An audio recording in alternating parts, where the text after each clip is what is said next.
Welcome. You're now listening to Dirty Feet. Bonjour, oui, vous êtes sur les ondes des pieds sales, a.k.a. Dirty Feet podcast on No More Radio. Been hosted by Joanie Farran, JD Papillon, Allison Burns. Stay tuned, we're going to move you.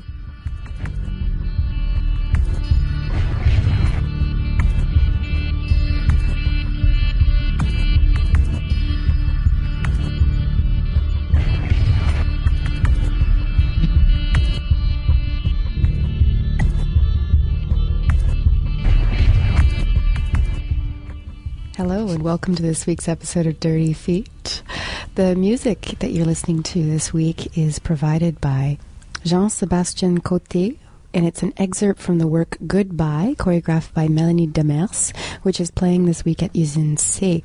We'll be speaking with Mélanie Demers of Mayday in just a few minutes. But before we get there, we're just going to go through a couple dance tidbits from the week.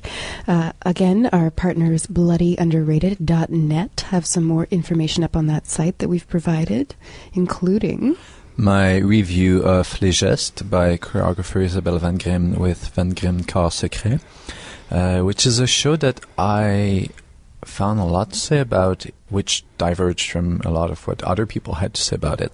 So if you're interested in hearing and reading what I had to say, just go read it on bloodyunderrated.net. If you're a fan of our Facebook page, there were these amazing photos with light and odd little boxes on people's spines.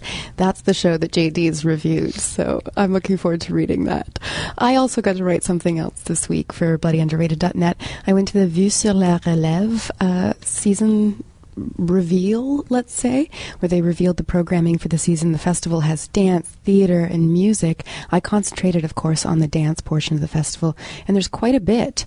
So you can check out my my preview to see kind of my perspective on what to look forward to. That festival happens in April.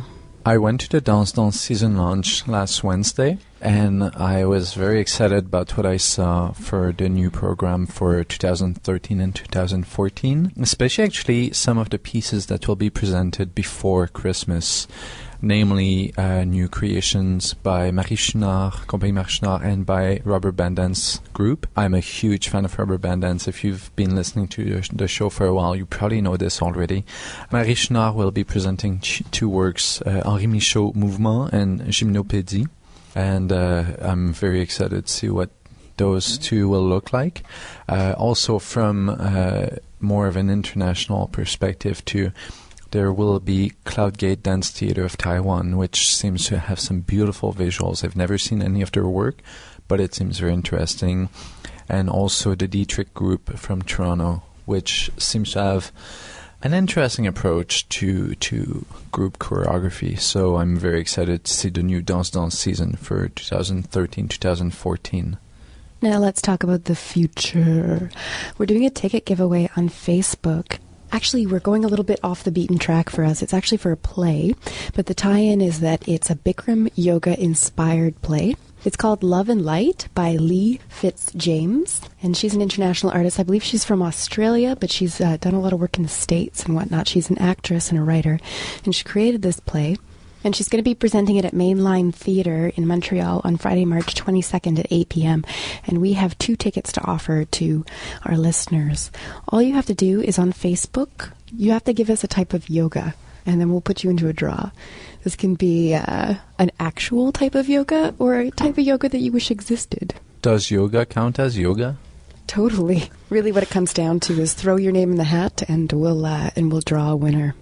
Okay, something else coming up real quick is the Mile End Poets Festival. The reason I'm mentioning this is because on the 30th, March 30th in Montreal here, again at Mainline Theatre, that just happened by accident, I swear, there's going to be a poetry, music, and dance performance. So they're going to incorporate the 3 kind of mediums into one night. And it's going to be 3 different pieces. You're going to have Body Slam. They have musicians and poets and, I don't know, scientists and dancers and everybody in there. I think it's dance-centric, but it's very much like a free improv space, and it's very, you never know what you're going to get, but it's usually pretty intense, I would say, and very exciting. You're also going to get Womi Myth with Jen Doan and her partner Ted Strauss, music and dance duo. And you're also going to get Stephanie Robert, which I'm actually performing in. And that's her Phototaxis project. And with light and music and poetry and dancing. So that's the 30th at Mainline Theatre. It's part of the Mile End Poets Festival. The show is at 8:30. It's called Voice Dance Trance.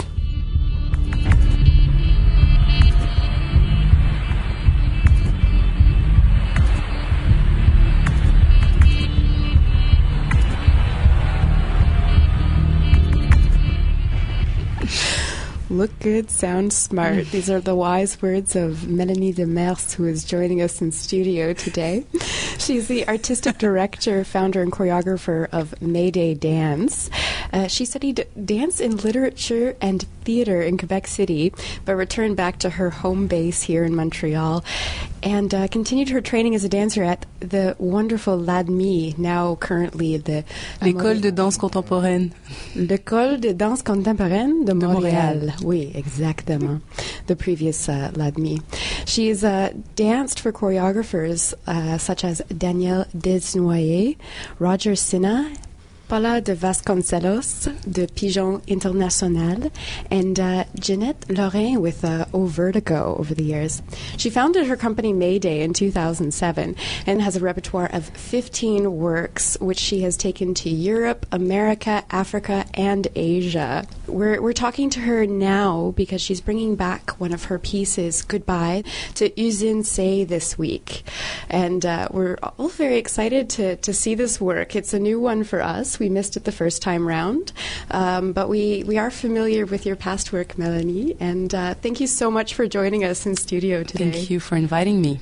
Can you fill in the blanks a little bit on your own biography? Oh, yeah. Well, it's always so weird to hear someone talk about yourself when you're here. I think that when you read the bio, it said that I created 15 works, and it sounds like a whole lot of body work. I created along, my career 15 works, but not necessarily since 2007, since I created Mayday. Okay. And Goodbye was created last year at FTI in 2012, so it's quite a new work. And other than that, what else? I can add that I just worked a lot lately with theater. So I'm, collaborating with theater director quite a lot. So it's becoming like my new thing. In what capacity? As a choreographer for plays? Yeah, for plays, okay. Yeah. Well, I guess that theater director are like more and more interested in using movement, and then they hire choreographers. But what we discover along the way is that to actually direct actors and dancers is quite different, but has similarities. So we work for Mummy with Olivier Chouanière. We work quite closely to come up with this work. So, how do you approach differently the movement in theater? Well, it's different because actors don't have the same trigger. So, for example, dancers are really inspired by state of being or abstract movement, but for actors you have to come with justifications, intentions. You have to be a little bit more directive in a way to justify why you do the things you do. It's really interesting to work with a cast that has both actors and dancers.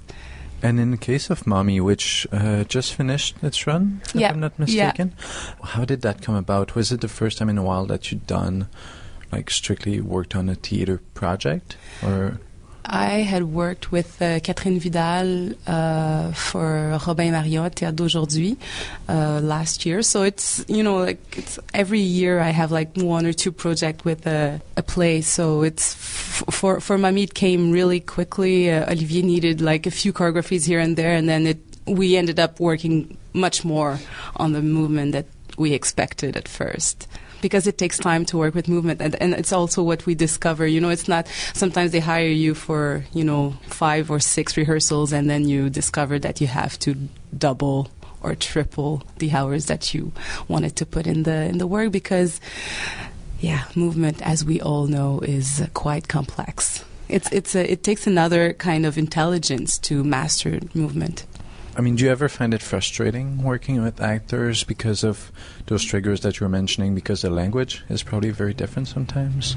No, it's not frustrating. It's just another kind of creativity that I need to trigger myself. It's also much more channeled into a play, so into parameters that are already there. So it's different, therefore interesting. I wanted to ask about your time with Au Vertigo, of course, just to go back. Because you spent, was it 10 years total dancing for Au Vertigo? Well, it was 8 years contract. And then, because when you're in a company and then they're touring productions, there are like a few productions that are still touring. So, like my contract was for 8 years, and then I ended up, touring a few works for 2 years after. So it's like a decade of work with Au Vertigo. And what kept you around so long? Yeah. The contract.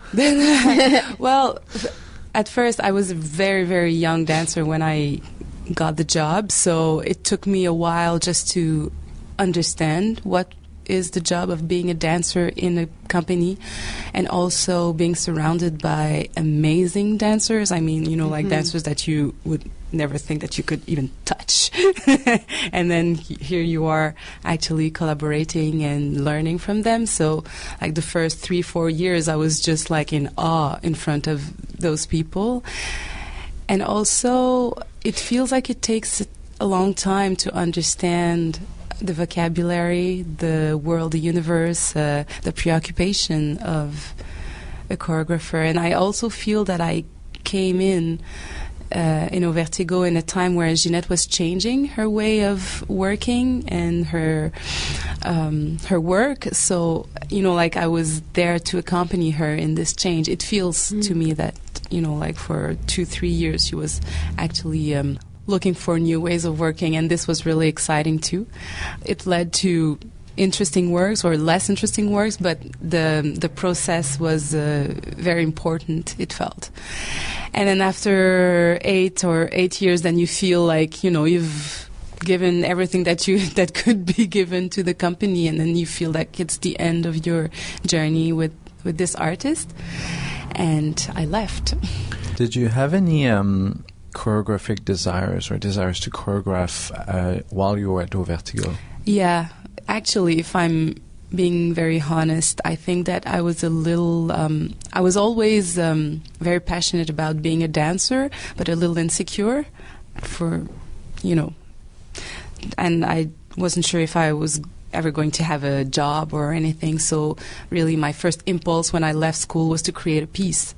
So it was the first thing that I did. I didn't go for auditions, or I didn't, go for technical class or anything. I just created my own project because I thought, because I'm a leader, I guess. So I thought, if I lead it, and then I'm going to be on stage. So I started creating my first piece the next day I left school. So, being a choreographer and a dancer for me was always intertwined, was always together. Then I got the job at OV, and then it became clear that I wanted to be a dancer, to understand what it is to be an interprète and a performer. So for a couple of years I left it, on the side, but it was always, there somehow.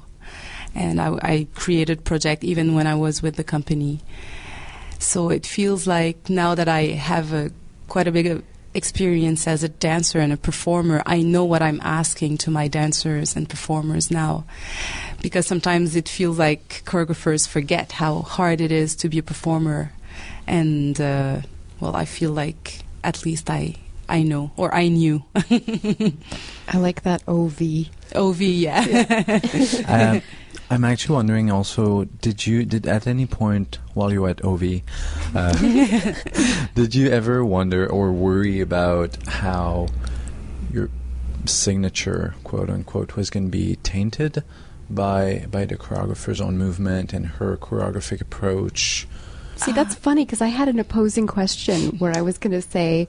How much did it influence you? Well, that it obviously must influence you after 10 years, but at the same time, your style is so intense and complex, and obviously it comes from other influences as well. And I was going to ask where the other influences were. And so then answer either question. Positive or negative. What will her answer be? Well, I'm gonna answer the question by saying, did it influence me? Yes. How? In reaction. So, of course, it influenced me because you can't be 8 years or 10 years witnessing how a choreographer works without, like having it in your DNA somehow. Mm-hmm. But when I created my company, I guess I did it in reaction to the things that were not satisfying for me or that I thought were too easy for me. And I'm not saying that this meaning Jeanette at all. It's just that it needed to be my thing, and my thing was in reaction to 8 years of vertigo. I get a sense, and correct me if I'm wrong, but I get a sense that your work is very often reactive as opposed to active. It always seems to be an answer to things that you see around. Some people are more like, there is this that I want to put forward, but it's more like, I'm getting something out of society, out of the world, and here's my answer. Interesting, because I feel like I'm asking questions. When I create, like, the way that I create is to ask questions, first to myself and second to my performers and collaborators, because I don't want it to be too moralisateur, know. So it feels like questions are more open. But reactive, perhaps, because I like to think that art leads us to action, reaction, and reflection in the best cases. This brings me around to the name of your company being Mayday, being kind of an SOS, a come help me symbol. And there's this beautiful quote on your site. It says, "She does not condemn nor yield to a sterile defeatism, but simply highlights the darker corners of human condition." Hence the title of the company. And to give it context too, to people who haven't seen your work, it's very surrealist, it's theatrical, it's very complex and intense, for sure intense. So I guess I like intensity. and humorous too. There's humor in your work. Yeah. Which is really interesting. I think that there's definitely in Goodbye a playfulness. It was almost surprisingly playful when we created it, because the topic was dark. But I guess that we counterbalance with a little bit of humor. And Mayday, well, for me, it's really hard to find a company title, because you know that you're going to live with it you hope you're going to live with it for a couple of years. It's like choosing your name for your child, So you hope that, the company is going to grow well scarred. with it. They won't be scarred for life. Yeah. And I'm quite happy with Mayday, because it feels like there's hope. For me, when I hear Mayday, there's hope. There's the hope that when you shout out loud Mayday, someone is going to hear you. So I guess that's what we do as artists. We shout out loud in the dark, and we hope that someone, in the audience will hear you.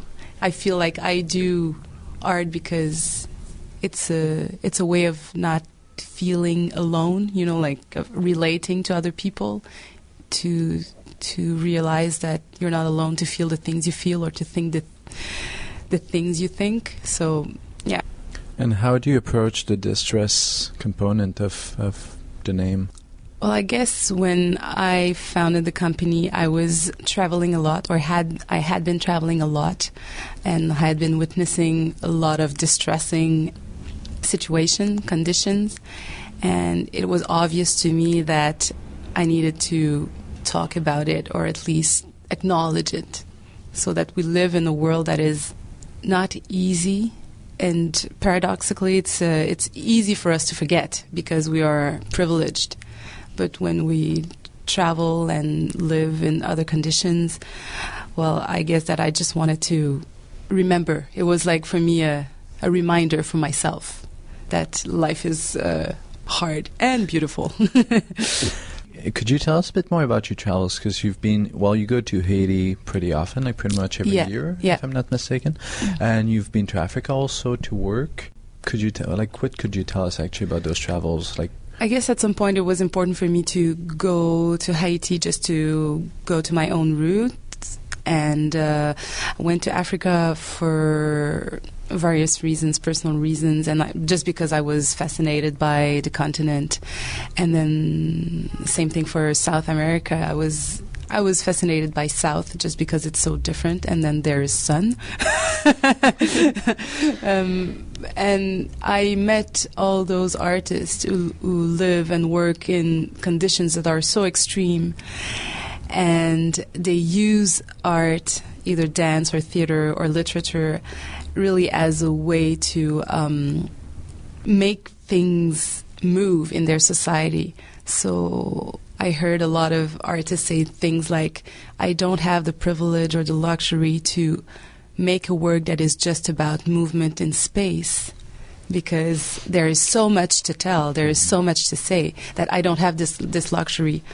So of course, their art is really engaged politically, socially, and it just created an impact on me. So when I came back to Montreal after all these travels, I was like, so what am I going to do? Am I going to make a piece that is just about movement in space, which is also important and relevant, but I was so influenced by their choices and by the way that they were engaged in their work that it just influenced me, and then I wanted to live up to this kind of expectation also.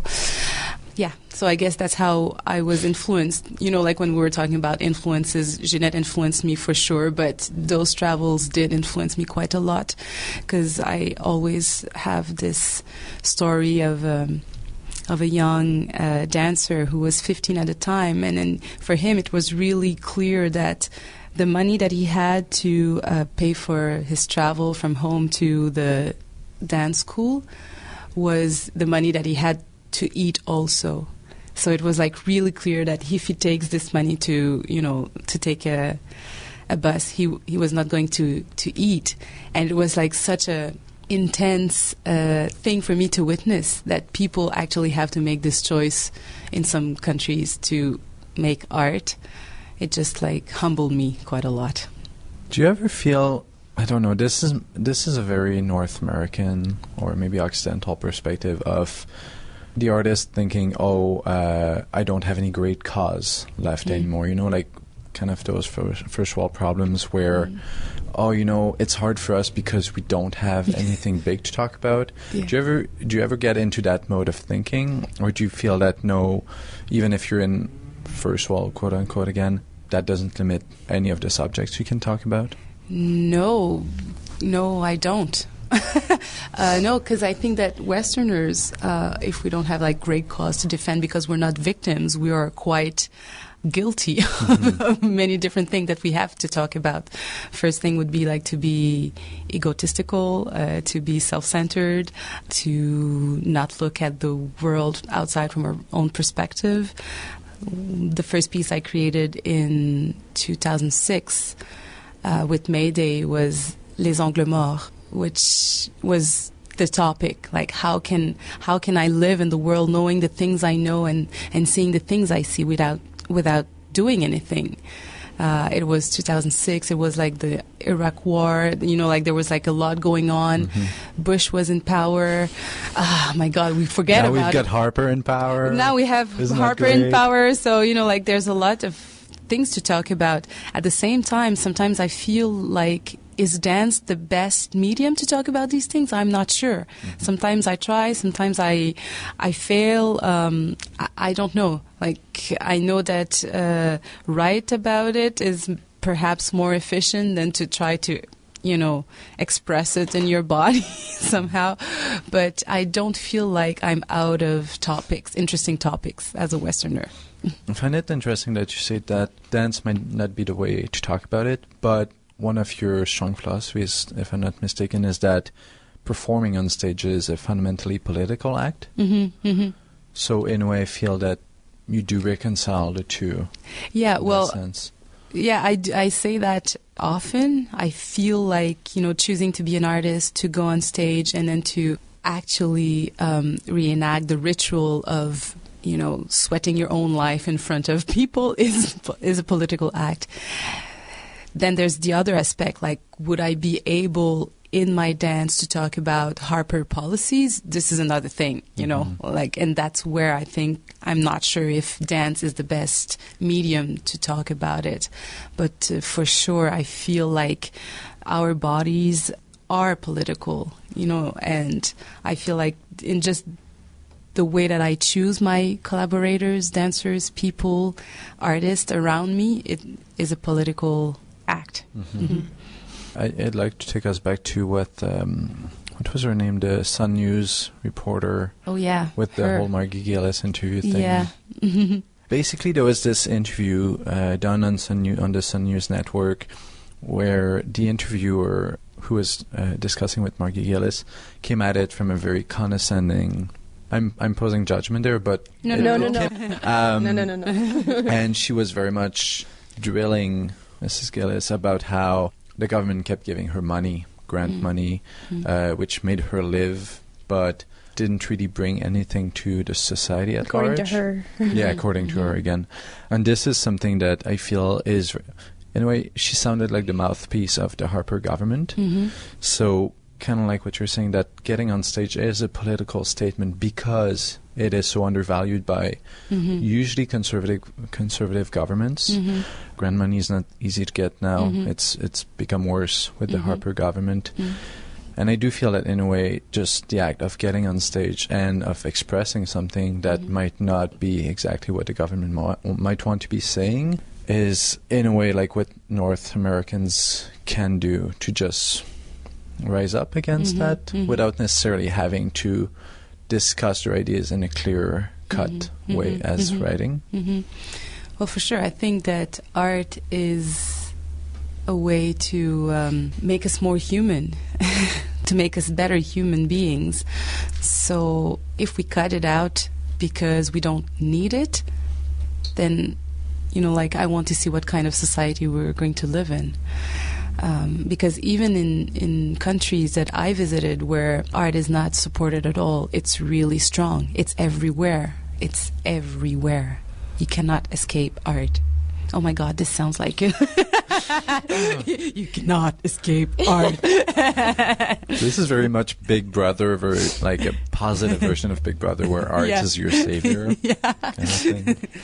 Something I want to emphasize, at least after watching Junkyard Paradise, is that a lot of these topics have a pull to be expressed in an aggressive way or in a very overt or angry or just an abrasive way, which is often done. But you don't go there. And I appreciate that as an audience member, but also I think it has the ability to draw people in more if you attract more flies with honey than vinegar. Does Goodbye have the same philosophy, and is that a philosophy that you're consciously trying to cultivate? It's not conscious. I think that I do the things I need to do, and if I would have to use violence or anger, I would use it. I don't have those parameters around me saying that I should do this or not. I guess it's how we work. Yeah, it's how we work together. So I like intensity, but I like to cut it with some sort of humor, not to take ourselves too seriously also. And I always make, the parallel with troubadours where they had to, come from villages to villages and entertain people in order to be able to tell their stories.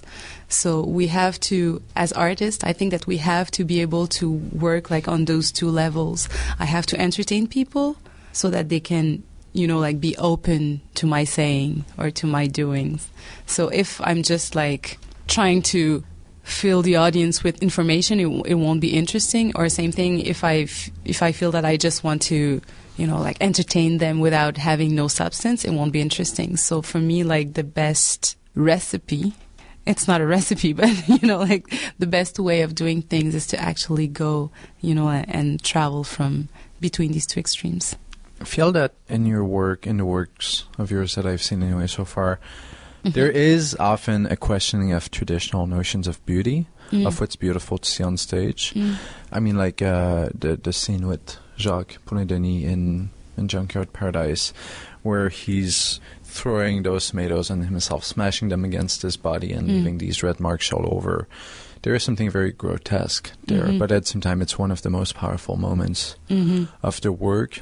It's subversive also in a way, I feel, because I just got goosebumps thinking about that. Yeah, see, exactly. That's the kind of reaction that it creates in people who've seen it and who remind themselves of that.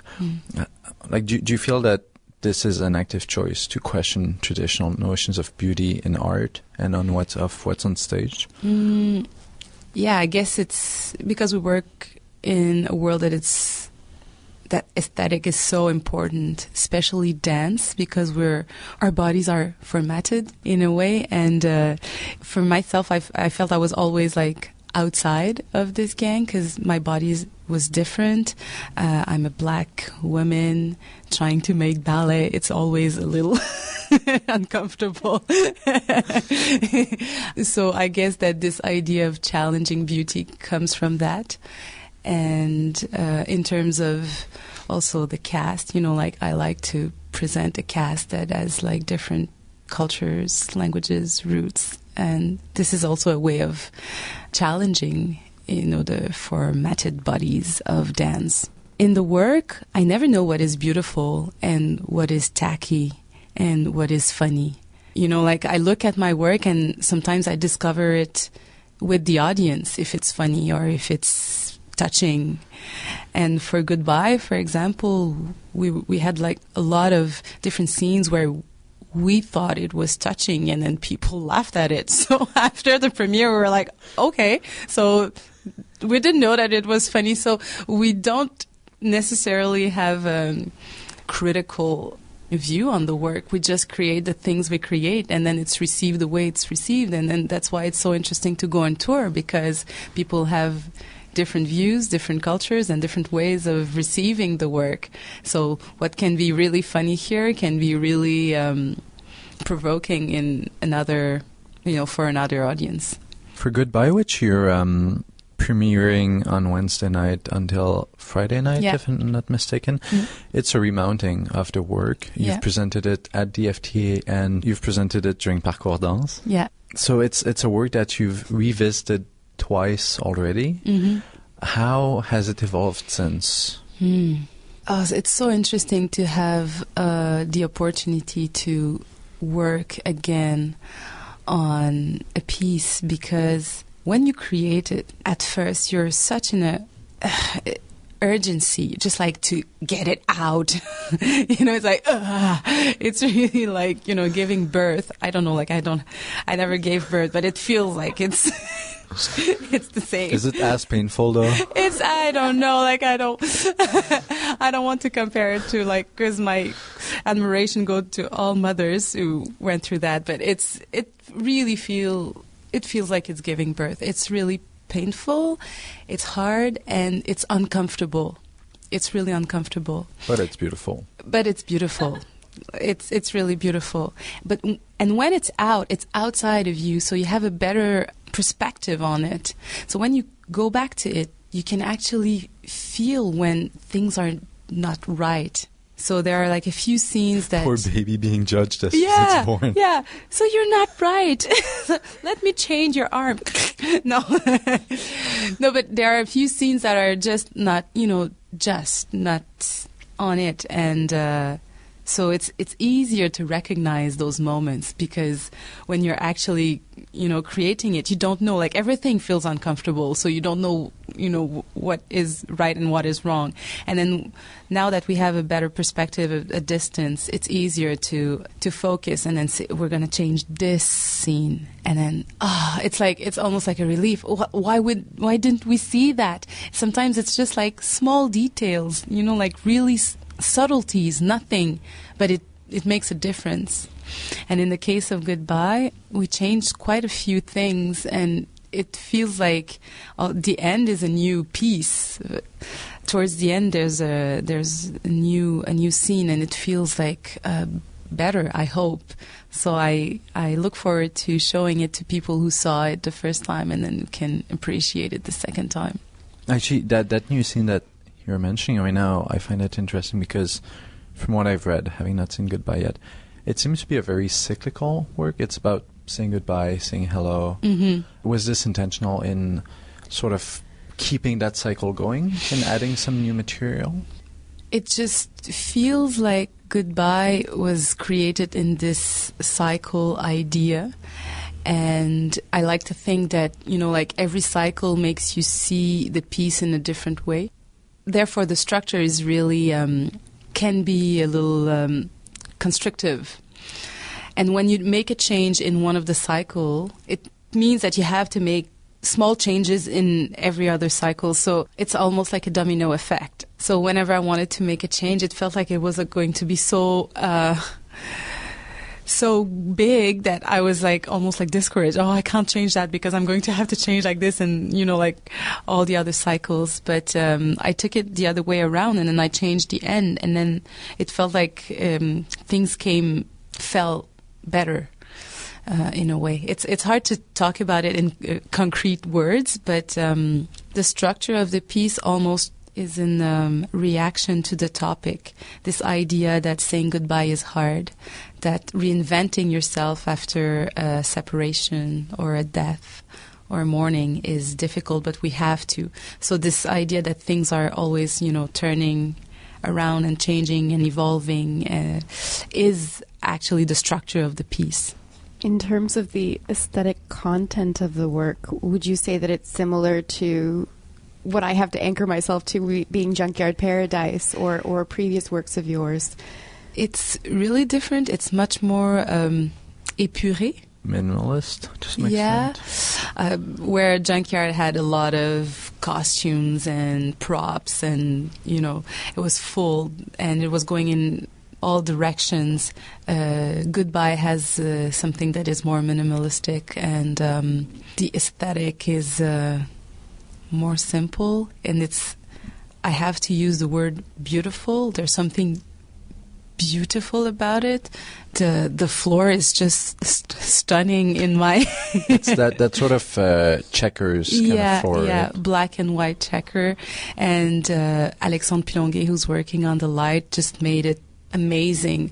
At some point I look at it and I'm like, oh my God, I never thought I could create something that is that beautiful.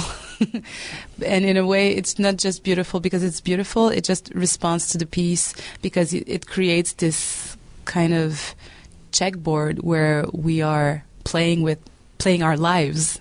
And it features Brianna Lombardo and Jacques-Pauline Denis, who were both in Junkyard Paradise. Yeah. And also Chi Long, who is she new to your creative process? Yeah, but she's an old friend because we worked together at Au Vertigo. When I first joined the company, she was already there, so we know each other for quite a long time. But she was new in the work, and it was interesting to welcome her because even if she has like this amazing career as a dancer with Au Vertigo with Marie Chouinard, it was some sort of a new way for us to be together and to understand. I had to understand how to direct her, and she had to understand how to take the space because I give quite a bit of space in the work, so you have to be really creative to fill in the blanks. The checker aspect of the scenography, I find that really interesting because there is a huge contrast there, and in a way it divides the world in this binary kind of way, whereas I feel that your own view of the world is much more gray. Nuanced. Yeah, nuanced. Nuanced is a much better word than gray, right? Thank you. I feel that was this intentional at all, this splitting the world in two opposing halves? To be really honest, how the scenography came up was that Alexandre Pilonguet, which I work with the lights, as I mentioned earlier, wanted to challenge me because he was like, okay, your world, Mélanie, is really dark. I always work in black boxes, like it's my neutral is black. And he was like, why don't we imagine Goodbye being on a white floor, white, white universe, and I was like, oh my god, it's too hard, and then we had a residency at Marie Chouinard where everything is white, and I felt like I couldn't create. It was too sterile. Yeah. I felt like I was almost like in a hospital or something, and it was really hard. And then the idea of mixing black and white came in, and then Alexandre came in one day, and then I had the same idea. It was like, why don't we, mix black and white? And it felt like it was just a good idea because we had it like from opposite sides on the same day. And then when we made the first trials, it was so amazing because it created something in the space where we have, as performers, we have to choose where we are in a space in a really specific way. We just can't be on the floor like wandering around. We have to be really clear about where we put ourselves in the space, and then it create something that I wasn't aware of, that my work is really precise. It feels like it's really open and chaotic, but if you ask my dancers, they're going to tell you that I work like, millimeters. So, yeah, it just revealed how precise the work is. That's interesting because, you mention your dancers quite often when we discuss with you, and from knowing a bit about your creative process, the impact of those dancers on what you're creating, on your creative process, is huge. And you've described your dancers, your company, as your family to some extent. Mm. Could you tell us a bit about how it works in real life? Like, how is this happening exactly? As I was mentioning earlier, it feels like the dancers I work with are people that I fell in love with artistically, and also on a human level. They're my friends, and I do admire them as artists and human beings. So I have like total confidence in what they think, what they see, what they do. So I like to create a platform where they are comfortable saying, this doesn't feel right, or this is not comfortable, or it's a little tacky. Should we do this? Should we do that? And they challenge me quite a lot. And it happens often that we are like in the middle of a discussion, and I have to, because I'm supposed to be the leader and the boss and the choreographer, so I have to come up with a decision. And then I'm like, but please, can we try my idea? Sometimes I really have to ask them, can we try my idea first? And if it doesn't work, then we'll go with your ideas, because they're like so involved. And then I like the moment where they're so involved that they're not going to agree with me. And this is really important because they work for the work and they don't work for me. So it feels like when we come to this point, we're in the right zone, because they don't want to please me. They want to, make the work happen in the best possible way. Speaking of your collaborators, there's one in particular that's been with you for a long time, Jacques Pauline Denis, since at least Les Angles Morts, where he did the music and he performed with you. Mm-hmm. Can you explain that relationship to us, perhaps? Can you explain that? Yeah. I don't We're know not what a couple. What's really going on there? We're not a couple. Jacques, I'm sorry to reveal we're not a couple. I guess my question hopes and is, dreams are shattered. I know. I guess, yeah, what makes you work so well together, and what drew each other to one another? It's really one of those meetings that are really important in a career, and what makes us work together, I don't know, it's really, like two souls meeting. I would say he's really like some sort of a soulmate in an artistic way. Oftentimes he would look at me and, and then we don't have to talk because we think the same thing. And he's like, oh, can I think alone? Let me think alone.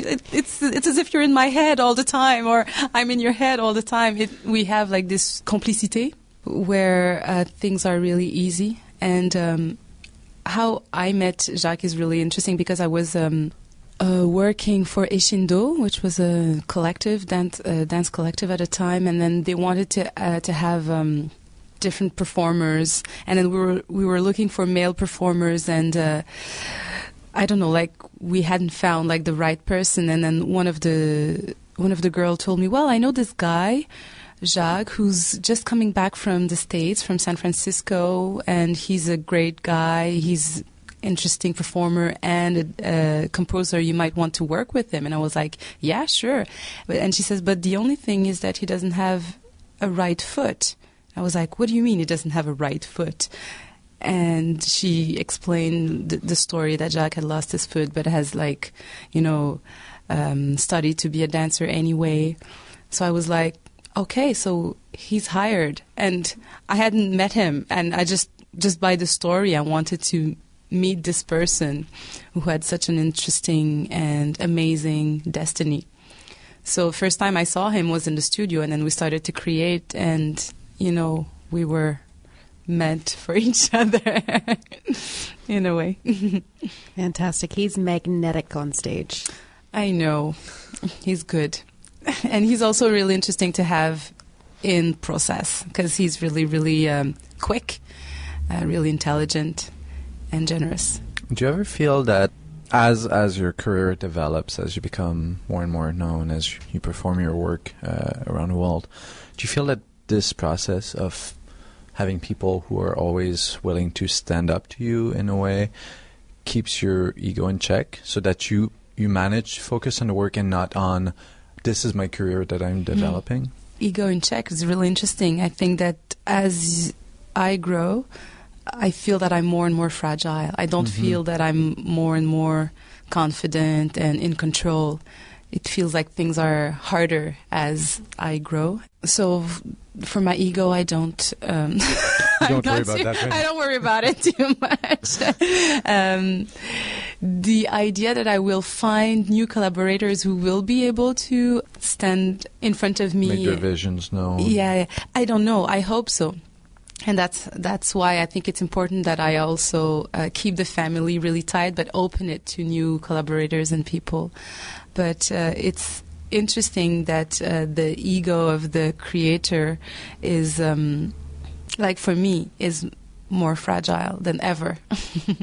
I like that question. I picked out a quote from a review of Junkyard Paradise that was written in Le Devoir, and the end of the quote is, Demers is becoming a great choreographer, well done. Kind of pointing out a progression, but not a finality, not an end point. I guess that wasn't. This was also written by Catherine Lalonde. So Yeah. That's a pretty nice comment. Yeah, it's pretty nice. But I feel like you're always as good as your last piece. Like even if, some pieces were well received, other pieces that I might create or that I created were less well received, and, there's nothing I can do about it. I just can do like the best I can do today with passion and commitment and integrity. So that's my relationship with critics. I can only do the things that I do, and you can write about it. This begs the question, what's next? What's next? Well, today, or what's next in the next few years? Lunch. Lunch, yeah. We're going on tour with Goodbye After in New York for 2 performances, and then after that I go to Europe to work with a German choreographer. So that's about it for my spring. And what's next is always a good question. I always have a little bit of pudeur to answer this question, because it feels like when you talk about a project, you stop fantasizing on it, because it becomes real, it becomes concrete. And then sometimes I prefer to keep it to myself.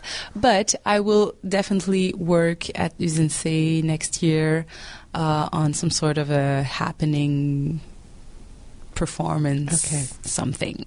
I just want to make sure that there is more coming. There's more coming, but the There's idea always of more coming. there's always more coming, but the idea of stopping is always there too. Like I'm not. What makes you say that? What voice is that that's saying, let's take a break? The artistic voice. Yeah. The idea that you have to come up with something new. Sometimes I just want to escape that. I could stop, and it could be possible too. Did I just say that in radio? On radio? You can take it out. Yeah, I could cut it out. No. No, it's just because that I feel like as artists we have to, entertain people, and then there's more coming, and there's always like another big project coming. Yes, there is, but there's also like the moment where you have to go for a little bit of sabbatical. Yeah, or time to withdraw, to think, to and to celebrate the work that you've done. Yeah. But just because after the FTA premiere, like the producers would come to me and say, "What's next?" And I'm like, "What's next is just this," because it feels like we're always going for the new thing, and I want to bask a little bit in the light of Goodbye. Actually, I'd like to hear a bit more about this German choreographer you'll be working with. How did that come about exactly? It's a collaboration that was triggered by one of my trip to Europe. I was invited in a residency to share like a week of talking and dancing with 15 other choreographers from everywhere around the world. And Katia Vacter was one of those choreographers. And then we met, and then we had this, instinct that it would be interesting to work together, although we are very, very different. She's really, really structured, and I'm much more instinctive, but it's interesting to put our two ways of working together. So at the end of the residency we said, we should do something together, as we say often, to people. But she jumped on the occasion, and then she invited me, and then so we had 2 weeks of work in Italy in November, and then now we meet again in Munich, and then we're going to present something at the end of the 2 weeks. So it's after 4 weeks of work, we'll have to come up with a show, which is very risky business. I'm always curious, actually, when I discuss with choreographers qui ont roulé leur boss, that have gotten to produce a bit of work. Do you have any things like just fantasies, just things that are on your wish list that you really wish you had access to, or that you really wish you could do but haven't gotten around to, or are afraid that you won't ever get to do? Do you have one of those things that you're just like clawing at to try to get to?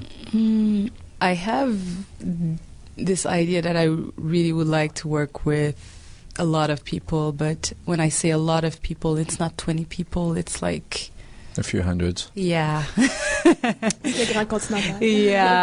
Yeah. And then Sylvain did it, and I'm like, damn.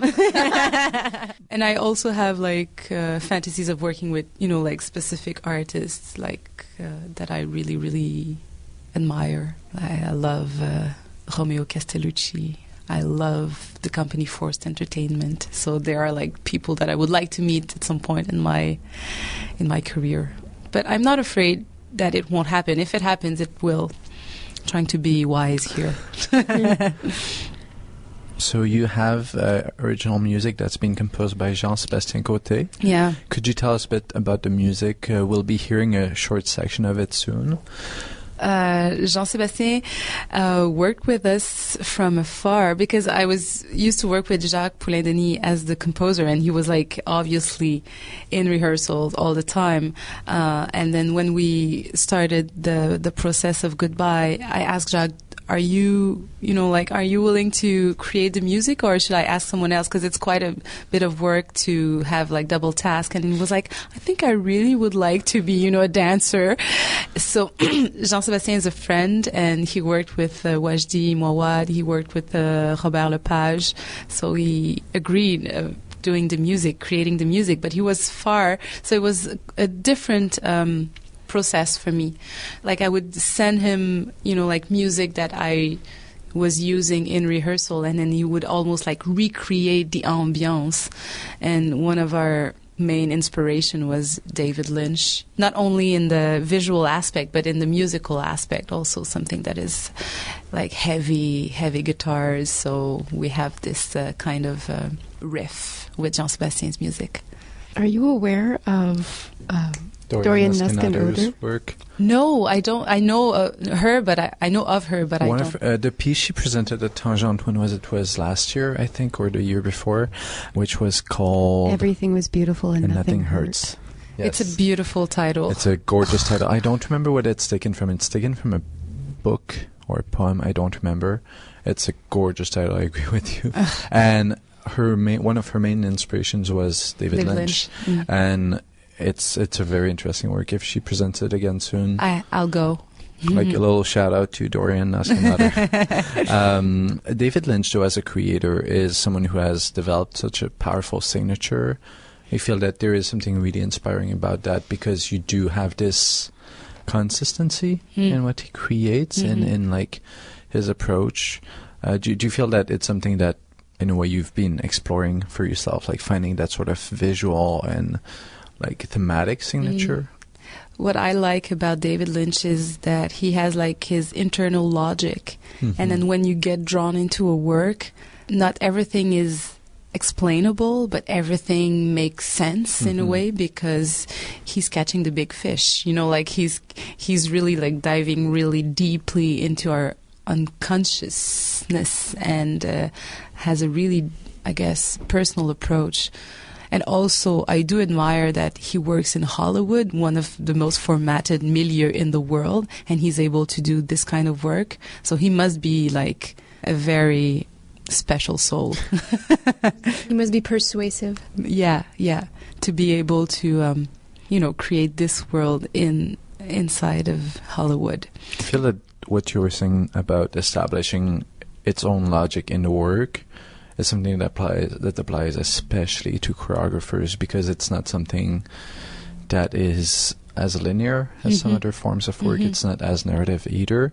And the greatest works quite often are the ones that have established that logic and that makes sense, even though you don't understand anything, but you just get it in a way. Yeah, the internal logic. And then I like to think of a work that at first, you create your own conventions, because everything is possible. And in the first 2, 3, 4 minutes, you can do anything you want. And then after these 2, 4, 5 minutes, then there's something that is proposed, and then you have to continue in the sense of those conventions that are set by you. And then at first, you feel like you are in control of the piece. You are making the decisions, and then as the process goes on, you feel like the piece is taking decisions for you. And this is the moment that I like best, when actually the piece makes you do things that you wouldn't do yourself. And then one of my best examples is that I don't really like pieces with entrances and exits.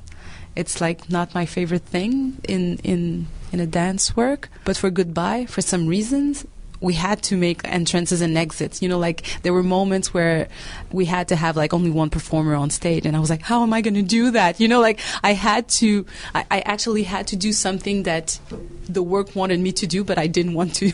So it was interesting. Have you ever seen Amy Anderson's The Most Together We've Ever Been? I haven't seen it, but I know that the whole piece is about entrances and exits. And that's the thing, like entrances and exits in a way, like there are some choreographers who use them constantly, like Marie Chenard, works with tableaus, so you always get those. Yeah. But sometimes when you manage to create their own internal logic, I feel, as you were saying, it can be a very powerful sight to see it. It can really like just bring something back to life also. Yeah, it's an interesting tool, but somehow I didn't know how to work with it, and it's something that I did quite a lot in Vertigo, because it's a group piece, and then sometimes you just enter and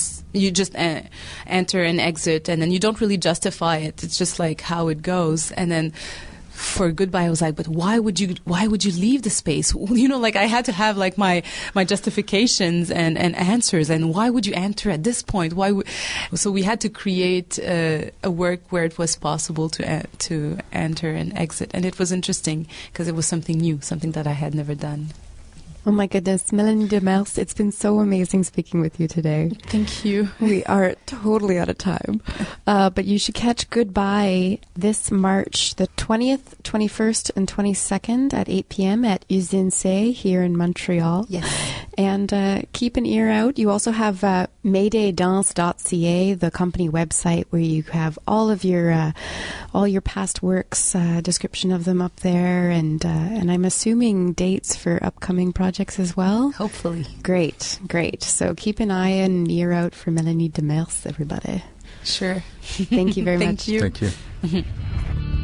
Just a little heads up for our listeners. Next week we will be receiving this little unknown choreographer called Margie Gillis. What? I heard that she's been choreographing in Canada for a few years now.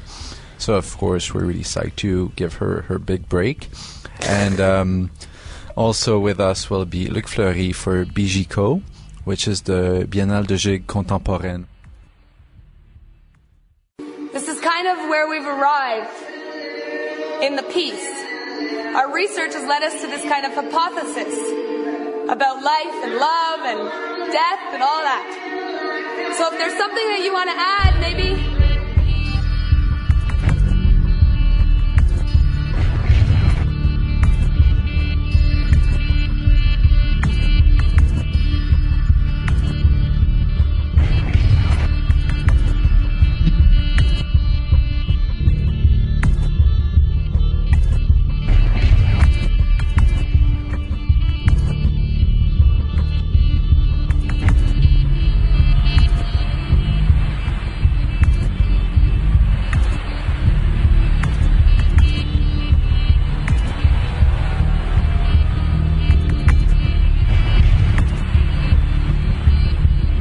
What do you think?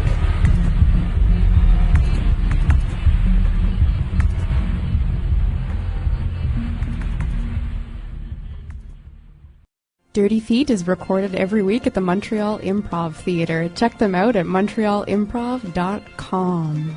Dirty Feet is produced and hosted by Alison Burns, JD Papillon, Joanie Farran. and distributed by No More Radio. You can find more about our show at nomoreradio.com. You can follow us on Twitter at Dirty Dirty Feet. And you can find us on Facebook at Dirty Feet Podcast. Tune in next week for a whole new show. Do you wanna dance on it, dance on it, dance on it, dance on it, dance on it, dance on it?